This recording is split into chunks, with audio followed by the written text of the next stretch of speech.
Welcome to the 2024 Economic Depression and Preparation channel. I'm your host, Tony. Please subscribe to this channel for the latest interpretation of financial news. I appreciate your support and read all of your comments. Today, we're just going to be talking about the job market briefly, as well as stock market news, as well as the continuance of mergers and acquisitions that are continuing to happen in 2024.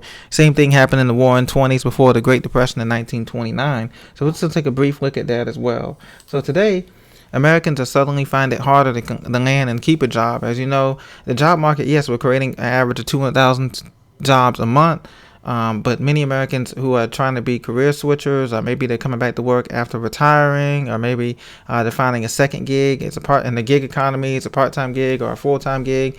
They're finding it harder to land and keep a job. This is CNN business report that came out today, Monday morning. The rising unemployment rate means that it's getting more competitive for job seekers to get hired. You know, you go to these job fairs now, these expo centers, and there's a ton of people there early, like they're waiting for a PlayStation 5, like little kids.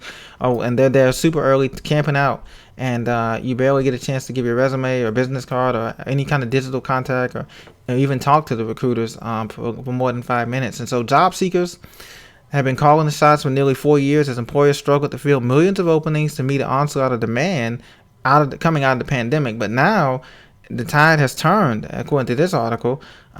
Lukewarm. Many people are finding that even if they're getting a job, it takes them at least 6 months to a year plus to even get started in the position.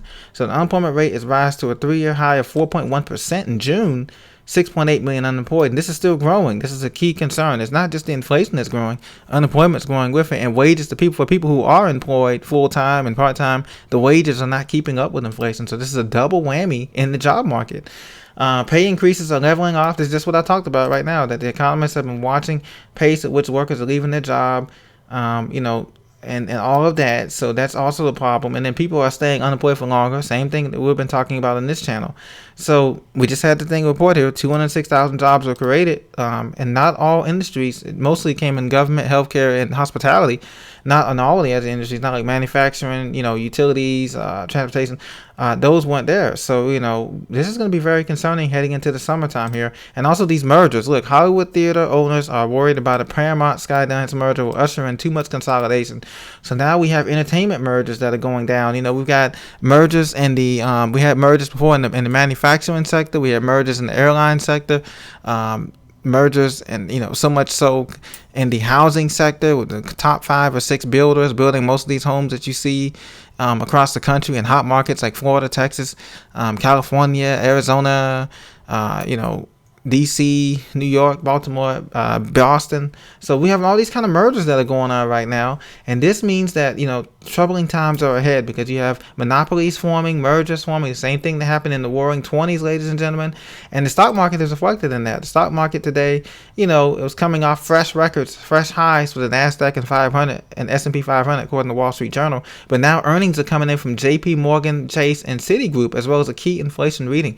Well, we expect the banks to do well during this time because they're charging all this interest on top of the money that they get from us and all these payments, mortgage payments, car payments, lines of credit, auto loans, student loans, etc. They're getting all this money. So expect them to have a record year. JP Morgan, Chase, and Citigroup, they're going to report great earnings, and that's going to make the stock market push even higher now. So Dow Jones could kick off back to 40,000 probably in the next 2 weeks here, I predict, because, Fed Chair Jerome Powell, he's expected to address Congress on Tuesday and Wednesday, and so they're going to tell us how inflation is doing. But overall, you can expect these indices to go soaring. If he says, "Look, we're thinking about a rate cut, we're thinking about everything is okay, everything is going well," so if he paints a picture like that, expect these stocks to soar above 40,000 in the next 2 weeks here, as the summer boom continues. But on Main Street, we continue to see Americans struggling to provide for their families. Some Americans, not all, but some Americans, and so we have to wait and see how these numbers play out. In the meantime, continue to prepare, continue to prep, and just pray. Pray that we can continue to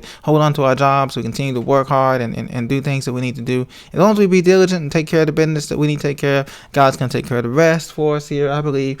And, we just have to be hand in hand at this time as we continue on. We're blessed here. We still are blessed. We're still having a great economy.